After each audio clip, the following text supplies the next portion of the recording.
All right, everyone. Hi, my name is Stephanie Summerlotti. I'm a staff attorney with Houston Volunteer Lawyers. Very happy to have you here this lunch hour with us to learn more about what guardianship cases are. I'm going to pull up my screen really quick so you can kind of see the course number for yourself, so that way you can self-report your course hours. And we'll also drop it in the chat so that way you can see it there, and I'll pull up the slide at the end as well if you miss the course number coming in. It does include 0.5 or 0.5 ethics. Today we also have Belinda Ruiz joining us, and we're both staff attorneys with our medical legal partnership with Texas Children's Hospital, and we're happy to be here today. Our goal is to just give you a brief overview of what working on a Houston Volunteer Lawyers guardianship case is like, and then to hear from our panelists about their experiences and why we need volunteers to help with these types of cases. So now I'm going to introduce our speakers today. First, we have Ms. Fran Watson. She's the principal owner of F. Watson Law, PLLC, a law practices that focuses on estate planning, probate, and guardianship. In addition to her law practice, Ms. Watson serves as the Associate Municipal Court Judge for the City of Houston. She's a native Houstonian. She's been married for 18 years and enjoys being outdoors whenever time permits. Her wife recently surprised her with a kayak, and now she'll be spending time looking for lakes to enjoy her new hobby. She enjoys volunteering with Houston Volunteer Lawyers for the past 5 years, and we look forward to having her for many more. Miss Chrissy Welch is an employee benefits attorney currently working in-house with Shell Oil Company, USA. She previously worked at Bracewell. She is married with 3 young children, and a fun fact about her is that all 5 members of her immediate family have names starting with the letter C. In the spare time, she likes to spend time with family, travel, hike, cook, swim, and most importantly, volunteer with us. Thank you so much for having us, for being here today, Chrissy. And last, today we have Veronica Medrano. Veronica is a social worker employed by Texas Children's Hospital since 2008. She is currently assigned as our medical legal partnership social worker. And additionally, she helps with the inpatient rehabilitation unit. She's married and has a son that will soon turn 18 and just recently graduated this summer, high school, and he will be starting at HCC. Upon his graduation, they very quickly moved from the suburbs back to the Montrose area, and she is enjoying the walkability of Montrose and the short commute. Veronica enjoys being part of the MLP, and she provides emotional support to the families who are generally overwhelmed with the guardianship process. Yep. And also emotional support for me. So thank you, Veronica. You're welcome. All right. So now Belinda Reese is just going to give a quick overview of what guardianship is and talk about that process. Good afternoon, everyone. Thank you so much for being here. So like Stephanie said, I'm just going to give you a quick overview. Most of the cases that we need help with for guardianship are from our Texas Children's Hospital. They are disabled children who are turning 18 and their parents need assistance with guardianship. They have to go through the formal process. The courts do not allow the parents to apply pro se, and so that's why we need you and the families need you to help us with these guardianship cases. We screen the cases to determine if guardianship is the best option for them, and also to screen out any potential contest. We provide you with the information that you need. We have the templates, we provide mentorship, and we also have the recording for the certification that you need. It's a 4-hour CLE. And the cases that you'll be working with are their uncontested guardianship, and it's guardianship of the person only. Okay, Thank you, Belinda. Those are all excellent points that we want you to keep in mind as we hear from our panelists. So now I was going to stop sharing my screen so we can all have a chat here. So first question to the group. What have you enjoyed about working on Houston Volunteer Lawyers guardianship case? We'll start with Fran. Well, for me, it really is about being able to connect with families, being able to assist in the process, because, it takes a lot for one, you're raising a child, and then that you want to make sure that your child is taken care of, even when they're unable to take care of themselves.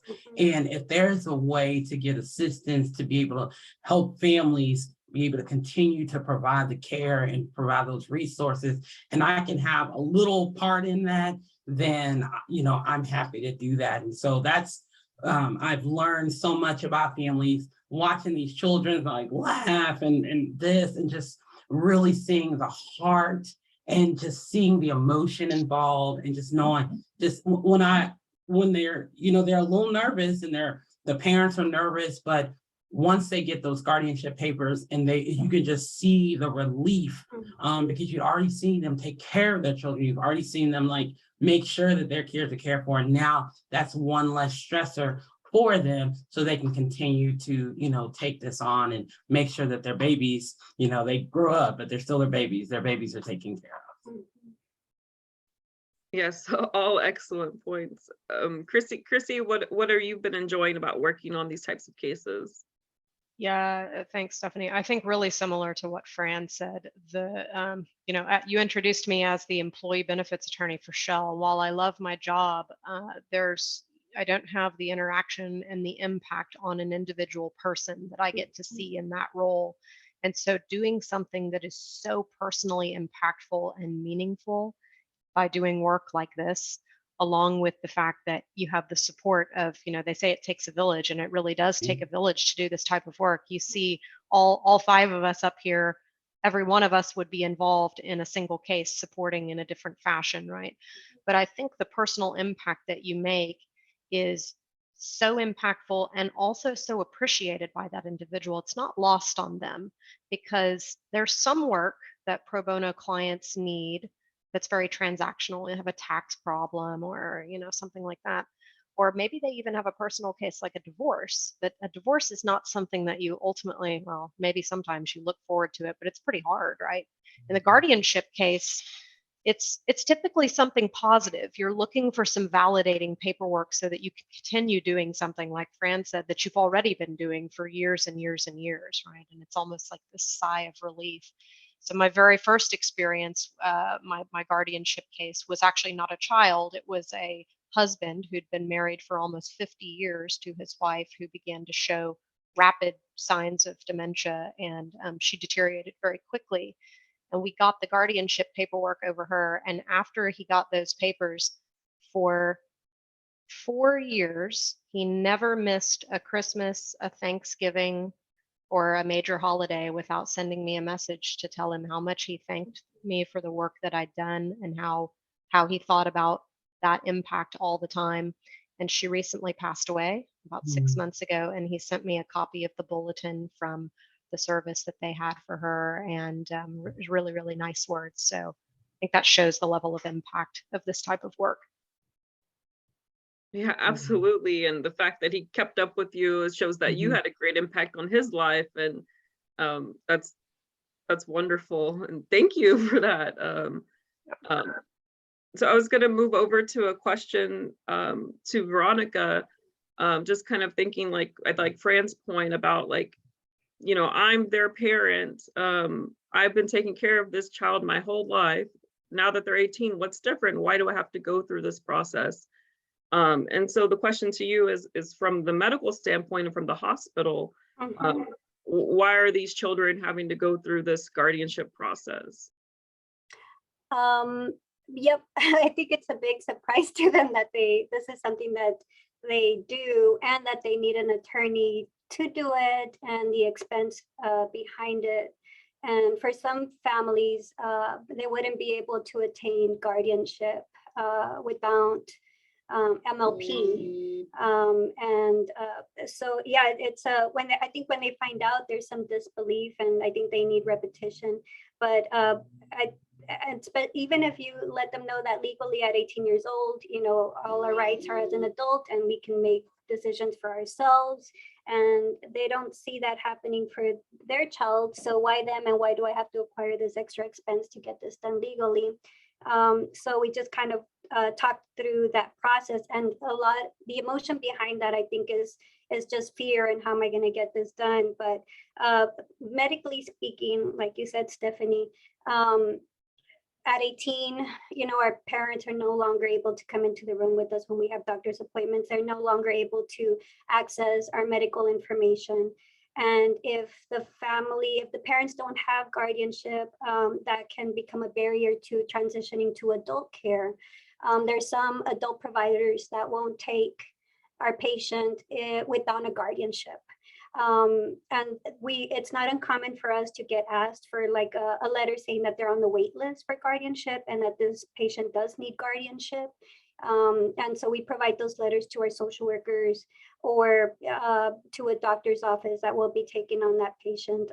Some of our kids go to a Baylor transition clinic, and guardianship, or them knowing that attorney has picked up their case, is very important as part of the child's medical journey into adulthood.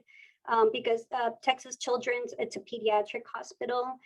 There are some service lines where they'll continue to provide care way into adulthood, but most of our service lines, they don't. And it's not that they cut them off at 18. It really just depends what's going on with the patient, but they're not going to hold on to them like way into their 20s.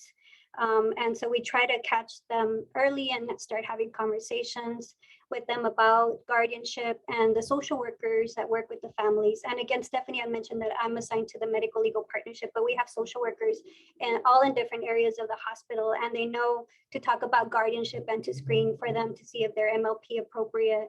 And just so it won't be like such a surprise to family, and to let them know that there is a resource for you, and that this big old step thing, you'll have help, you'll have support, and that it'll be low cost.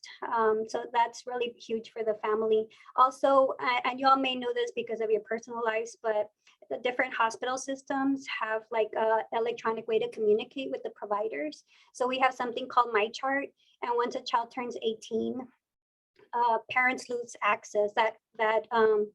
That electronic way to communicate with the medical providers and see what upcoming visits are happening and what those lab results are, they're not able to see those things. And so sometimes we get asked to help reinstate that My Chart. And one of the ways that we do that is actually have the provider complete that certificate of medical examination. But I'm just letting you know about this because it's very intricately part of that transition for our patients. And like all the families know is Texas Children's, and their kids have been coming here since they were born, and they've seen multiple providers here at our hospital, and they know the hospital and they trust the hospital. And now we're asking them to trust our attorneys, our staff attorneys through MLP, and then you guys, when you all pick up the case. So we're really asking a lot for these families, and we try to get that started very early on through our social workers that work in different areas. That answer your question? Yeah, it was all really good points. And I think I had a question in the Q&A said, what's MLP? So MLP is our medical legal partnership. That's what it stands for. And Houston Volunteer Lawyers has a medical legal partnership with Texas Children's Hospital. Yes. This November, we'll be celebrating our 10 years of this partnership. And so we're very excited about that. Additionally, like when Veronica says, like, she's the MLP social worker, she's not the only social worker at Texas Children's. There's over probably 80 or so, like at the main campus, and then more, citywide.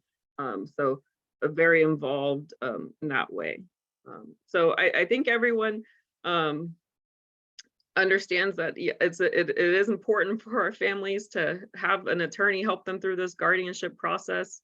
And it's also important for them to have this done to continue medical care for their child. And so for Fran and Chrissy, what would you want an attorney who's new to this area to know about handling their first guardianship case?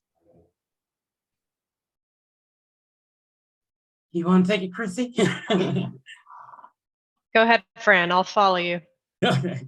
Well, what I would say is the great thing is I got connected with HVL because I was getting a guardianship, the certification, the 4-hour certification, and it said you can take the certification and you'll take on a guardianship case. Well, I was like, I don't want to do the guardianship case. I gotta, but so I did it. I did the 4-hour certification, and what I will tell a new attorney is that HVL provides so many resources. They provide the documentation that you'll need to set up. They provide HVL mentors, as you saw from the screenshot earlier. There are resources there to move you through each stage of the process. I even had a situation where I need to contact about a language issue with one of the courts. I immediately received an answer to that saying, oh, you're in court number 2, well, then you'll need X, Y, and Z.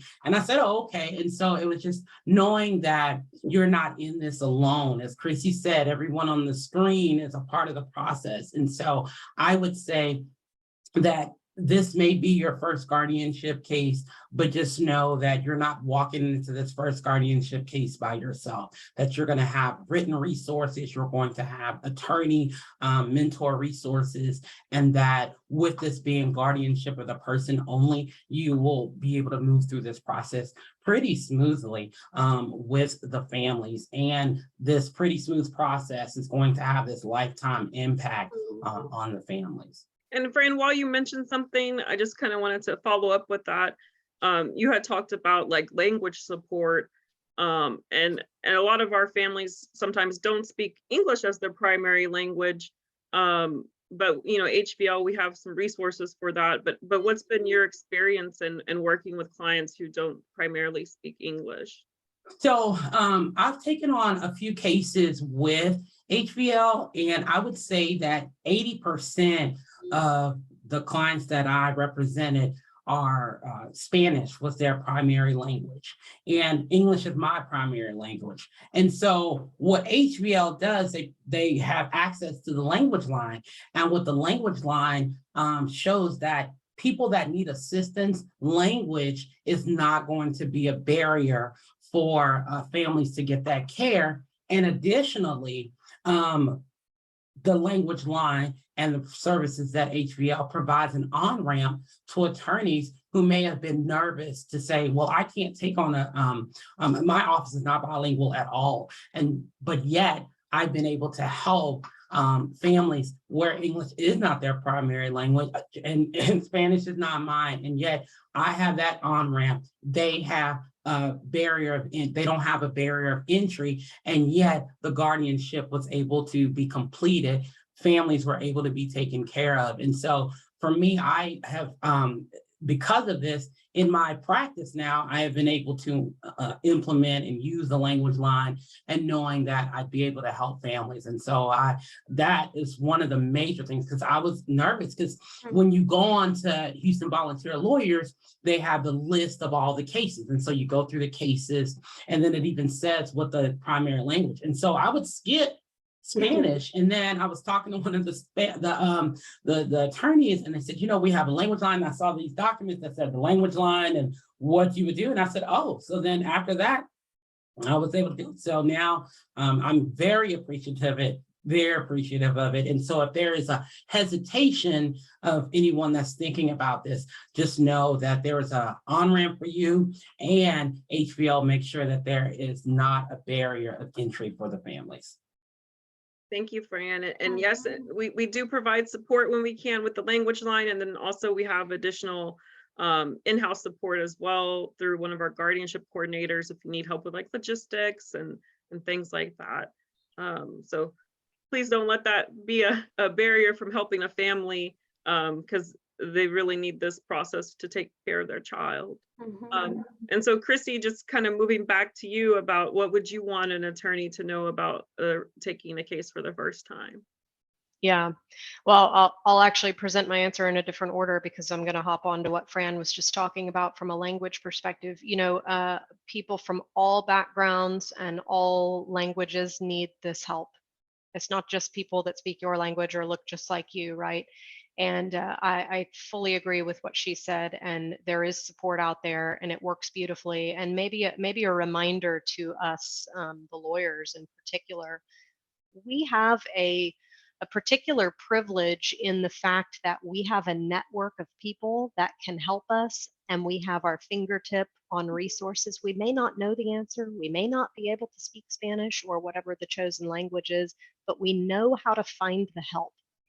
And it's typically just as easy as picking up the phone and calling a friend, a coworker, a trusted partner at HVL, someone you went to law school with, or that you only keep up with on Facebook.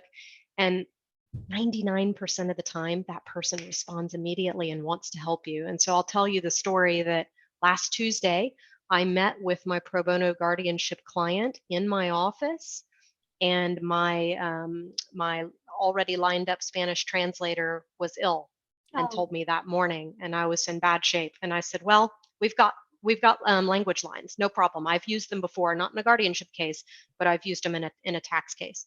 So I had their phone number. And while I was walking down to the front lobby to meet my client, I had about 5 minutes, and I sent a text to a group chat of different folks at my office. And I said, anyone happen to know someone or sit next to somebody who speaks Spanish that could come help me in the cafeteria for 30 minutes? And guess who was standing in the cafeteria 5 minutes later, ready to sit down and help me? A friend of my husband's friend who I didn't know. And he spent 45 minutes sitting with me and translating. And so that's an example of kind of just using your network and your resources, and remember how privileged you are to have that. Then I think to answer your original question, Stephanie, about the experiences, I want to reiterate that the really good work, Belinda and Stephanie, that you guys do, particularly the two of you and HVL generally. I was pretty nervous the first time I took my case. I took it because I was, having an emotional moment one night reading through the list of cases, and my heart went out, and I said, my goodness, I'm going to do it, right? And I had trust that you guys were going to help me, and you did, and then some. And so I was never left behind. All my questions were answered quickly. I always had that resource. But it's not just HVL, it's everybody involved in the process. So I had the pleasure of handling my first guardianship case in probate court 1 with Judge Jerry Simoneau. What a nice guy. And he knew I was there representing my client pro bono. And I approached him at the bench, and I said, Your Honor, I have never once stepped foot into a courtroom. I'm very nervous. And what I'd like to do is I'd like to introduce all of my evidence right now so that I don't forget to do it. And he smiled and said, well, come on, go ahead and do it. Let's get it introduced. So, it's that kind of an environment that you're working in and taking these cases. And so just don't be afraid to do it. You'll get the support that you need. And And if I I think- could just say one thing about that, I thought that was excellent point, Chrissy. I do want to give a shout out to probate courts 1 through 4, because let me tell you, they do make, from the first time lawyer in there until the most seasoned attorney in guardianship, they provide, make sure that there is an interpreter that's at the court hearing. When you call to get your cases set, they said, are we going to need an interpreter? And so they have it set up on the Zoom. They have it there. They make sure that they go through the documents and ensure that, if you are new at this, they can say, well, we need these documents or XYZ, because you've gotten this support from your mentor, and then the courthouse, they want to make sure that these families are taken care of too. So from the staff attorney to the judges, to the associate judges, to the staff period, everyone works together in those courts to create that environment to ensure that they are working for the families. Thanks for bringing that up, Chrissy. Yeah, and I had a note in the comments that said that the same thing, probate court's awesome. And for attorneys that never worked in probate court, it's a very different environment, and it's very supportive environment is what I would say.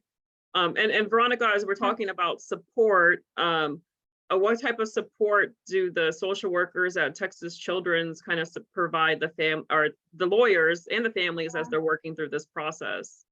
Well, part of the referral process to the medical legal partnership is the parent signing a HIPAA release to where Texas Children's Hospital can release personal health information to Houston volunteer lawyers and the volunteer attorney.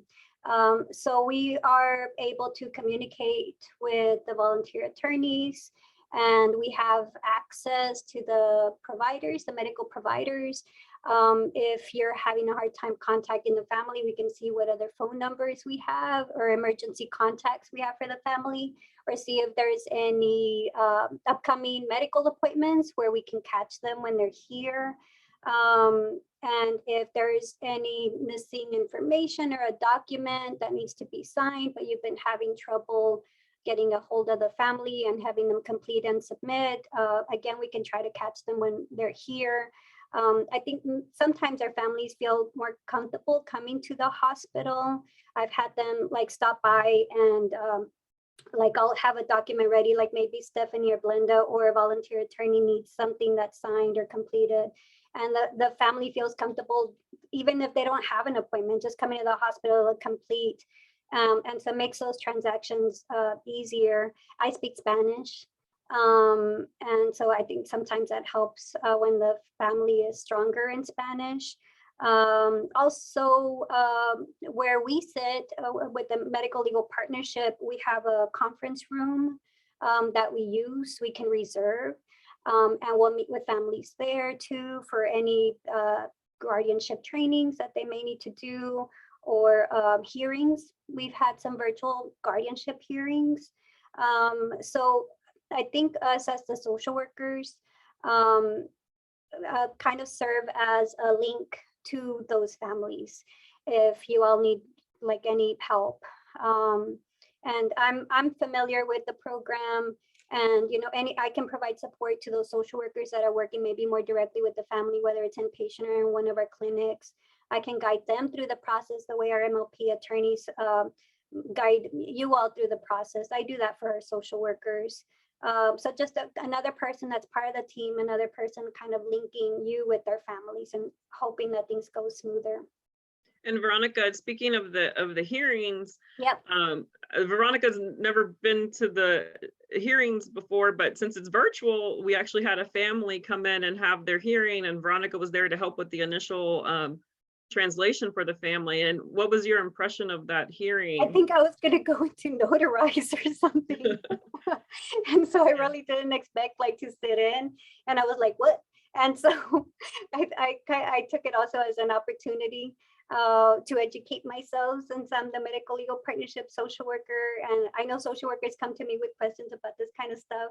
But yeah, I did get to sit in one of the hearings. It really caught me off guard. Like it was very it was formal and kind of nerve-wracking for our families, even though they had been like properly prepped and coached by their volunteer attorney. But like the family was like so like relaxed, and then once they like before the hearing and then it starts, and you could just tell that they got nervous. So they take things, their families take things pretty seriously. But yeah, it just I didn't realize that like the judge or the attorneys kind of do a run through of those questions that are in the certificate of medical examination, and about like how seeking alternatives to guardianship, like that's in there, and the judge asked the families if that was talked about with their attorney.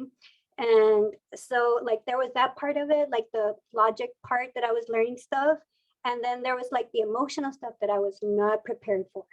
Like I didn't realize like how kind and personal like the judge was, and validating the parents for all the care that they had provided to their child.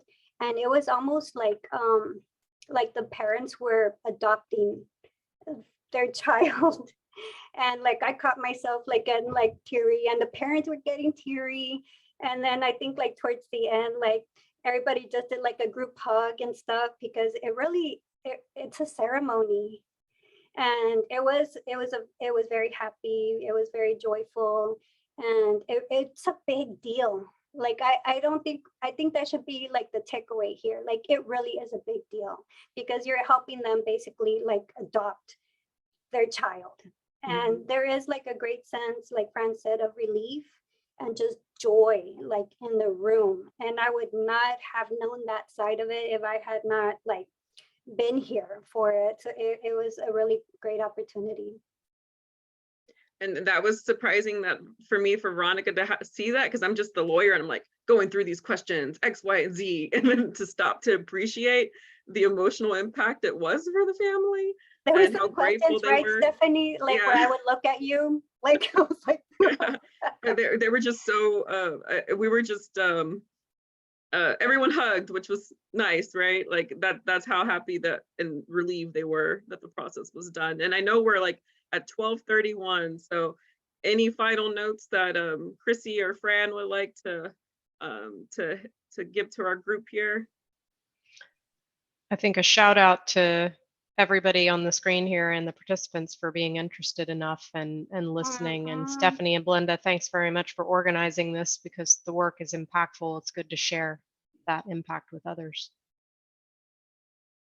Yeah, I co-sign what Chrissy said. And, you know, I always hear that the work continues, the work continues. There's going to be a need out there. And I always say that people kind of tag in and try to help where they can. And so if there's any hesitation, just know that the resources are there, the families are in need, and you are your one moment that what Stephanie just said about going through the questions, that 10-15-minute hearing is going to make an impact on families for whether it is the next 20 years or like Chrissy said, whether it's the next 4 years. So just know that you make an impact.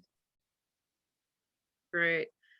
Thank you all. And I do have a couple questions in the chat, so I'm happy to stick around to answer those questions because I know we are on being mindful of everyone's time.